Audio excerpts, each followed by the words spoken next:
We are back. It's the Carton Show. Good morning. Thanks so much for joining us. Obviously, we're getting into the final month of the season, so that's when we all start talking about who we think our favorite candidates are for MVP.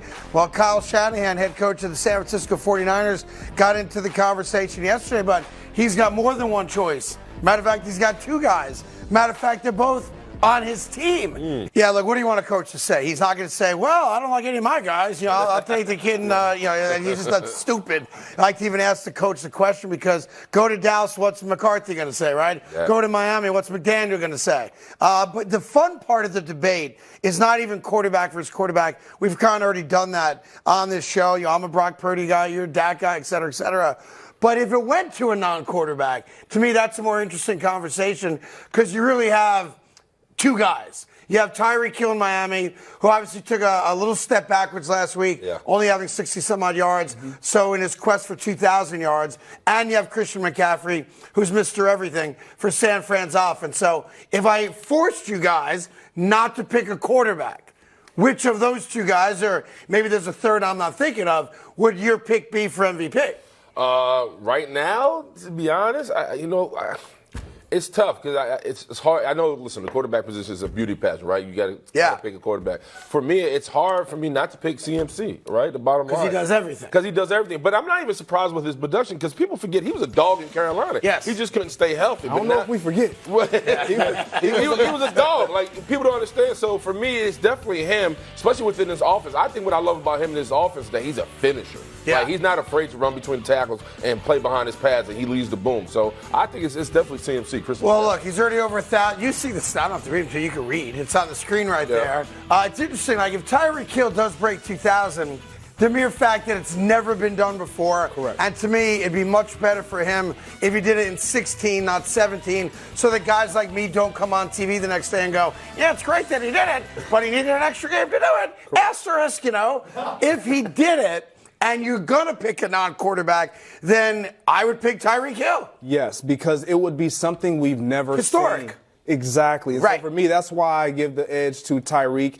And when we watched him even last week, when he was out of the game, this offense looked like they couldn't function. Right. It looked as though they had lost everything that they had prepared for, and that typically happens when you have a quarterback that goes down. Right. Not a receiver, not a running back. No, it's a great point. And so when you look at Tyreek, and this is not taking anything away from CMC, but I feel like when we watch CMC, he's evolved into something a little different, more of a running style running back. Whereas in Carolina, the days in Carolina, I mean, you talk about 1,000-yard rusher and 1,000-yard receiving yards in the same year. Like, he's been special. Here's the beauty of the conversation. I think we're all in agreement, or as Fred Durst said once, agreeance on this issue that it'd be Tyreek Hill or Christian McCaffrey. And what I love about that is I'm a time machine guy. I remember everything that's ever happened prior to this moment. So go back in time. Remember week 3, maybe even week 4, when the conversation was Micah Parsons is going to be the MVP of the league. Where'd that go?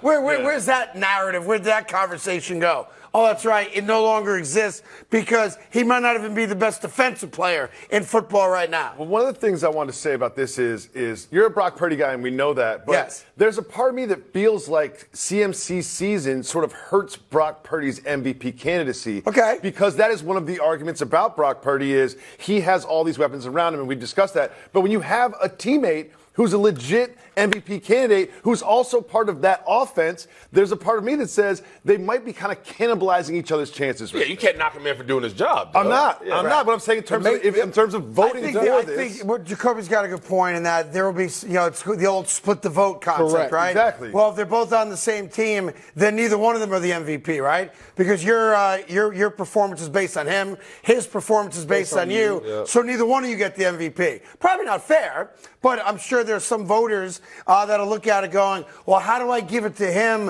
when I really like that guy? How do I give it to him when I really got to respect this guy? And maybe that's how someone else, whether it's Dak or Jalen, Lamar, or whomever else steps up and wins it, maybe that's the reason why. It's also because of the running back quarterback dynamic is different than running back wide receiver dynamic because a lot of times Brock is turning around and being like, go ahead, Christian, go. Here's what I can tell you, though, guys, definitively on this show, and I don't like to do this all that often, but I have this one on lockdown, so I feel pretty good about it.